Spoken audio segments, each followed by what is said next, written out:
नमस्कार, मैं राकेश कुमार। आज हम लोग समझते हैं एक मोस्ट इंपोर्टेंट क्वेश्चन जो कि बहुत ही पूछे जाते हैं, जो कि यहाँ पर है मानक हाइड्रोजन इलेक्ट्रोड। यहाँ पर क्वेश्चन का आंसर हम लोग फुल मस्त डिटेल में जानेंगे और समझेंगे इसके बारे में। तो चलिए हम लोग शुरू करते हैं, इसके आंसर को लिखने का प्रयास करते हैं और समझेंगे।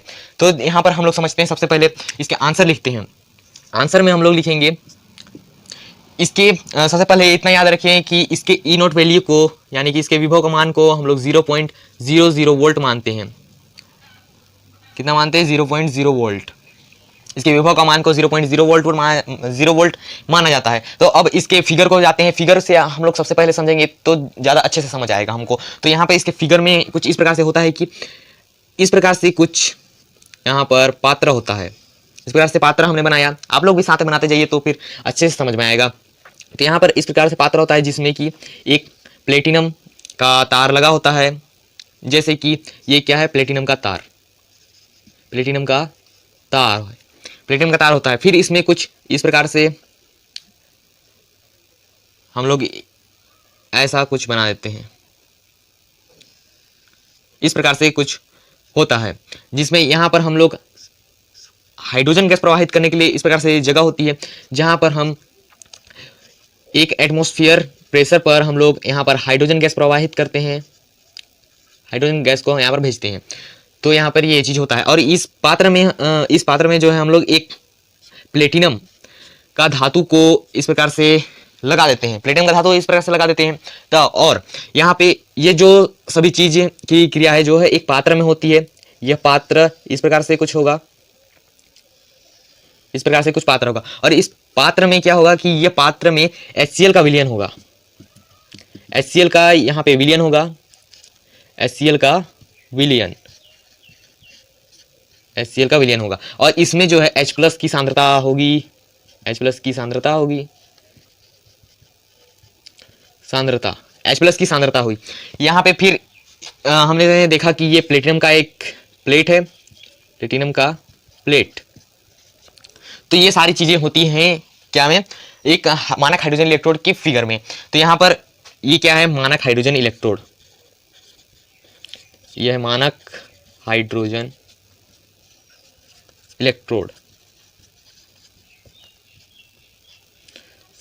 इस प्रकार से मानक हाइड्रोजन इलेक्ट्रोड होता है। अब इसमें देखते हैं हम लोग कि इसके ई नोट वैल्यू को हमने 0.00 वोल्ट होता है ये। तो अगर ये पात्र जो है एनोड की भांति कार्य करेगा तब इसमें क्रिया क्या होगी? यानी कि जब ये कैथोड वाले इलेक्ट्रोड से इसको जोड़ा जाए तो ये एनोड की तरह कार्य करेगा। तो एनोड की तरह कार्य करेगा तो इसमें क्या, कौन सी क्रिया होगी उसको देखते हैं। एनोड पर क्रिया, एनोड में क्रिया क्या होगी? तो इसमें जो ये हाइड्रोजन गैस है, हाइड्रोजन गैस है, ये चीज ये इलेक्ट्रॉन दान करके H+ बना लेगा।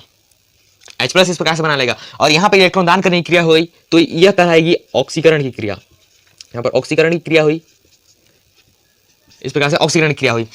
और अगर हम इसको किसी एनोड वाले कैथोड से हम लोग जोड़ देते हैं तो फिर ये किसकी तरह कार्य करेगा? कैथोड की तरह कार्य करेगा। तो कैथोड की तरह कार्य करेगा तो उसमें कौन सी क्रिया होगी उसको देखते हैं। तो कैथोड में जो क्रिया होगी वो होगी कि ये जो H+ है ये इलेक्ट्रॉन को ग्रहण करेगा, इलेक्ट्रॉन को ग्रहण करेगा और बना लेगा H2 गैस फिर से। और यहाँ पर इलेक्ट्रॉन ग्रहण करने की क्रिया हुई तो ये अपचयन की क्रिया हुई। क्या हुई? अपचयन की क्रिया। और इसमें एनोड की तरह कार्य हुई तो इस प्रकार से कैथोड की तरह कार्य किया तो इस प्रकार से। और इस प्रकार से लगातार ये जो है ये क्रिया चलती रहती है और साम्यावस्था बनी होती है कि हाइड्रोजन इस प्रकार से दान करेगा और ग्रहण करेगा। इलेक्ट्रॉन दान किया तो H+ बन गया और H+ ने इलेक्ट्रॉन ग्रहण किया तो है हाइड्रोजन गैस, इस प्रकार से H2 बन गया। तो इस प्रकार से इसकी पूरी क्रिया यहाँ पर हो गई। अब इसमें आती है लिखने वाली बात। तो इसमें हम लोग क्या क्या लिख सकते हैं? कुछ लिखना तो पड़ेगा। तो हम लोग यहाँ लिख सकते हैं कि मानक हाइड्रोजन इलेक्ट्रोड, यहाँ पे लिखते हैं इसके बारे में। तो लिख सकते हैं मानक हाइड्रोजन इलेक्ट्रोड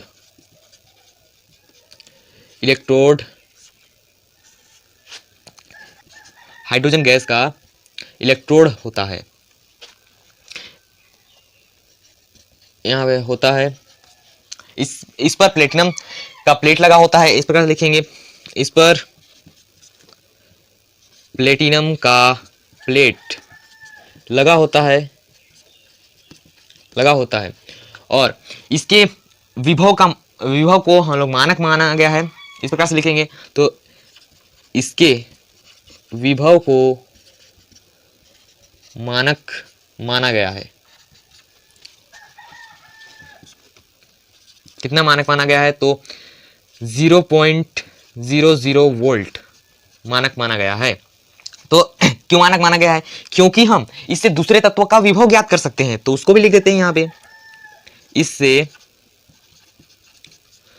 दूसरे तत्वों का विभव ज्ञात किया जाता है। इस प्रकार से ये पूरी क्रिया हुई। ये मतलब कि अब पूरा हो चुका है मानक हाइड्रोजन इलेक्ट्रोड का पूरा आंसर। इतना हम लोग लिखते हैं तो ये आंसर जो है पूरा कंप्लीट है। आई होप कि ये मानक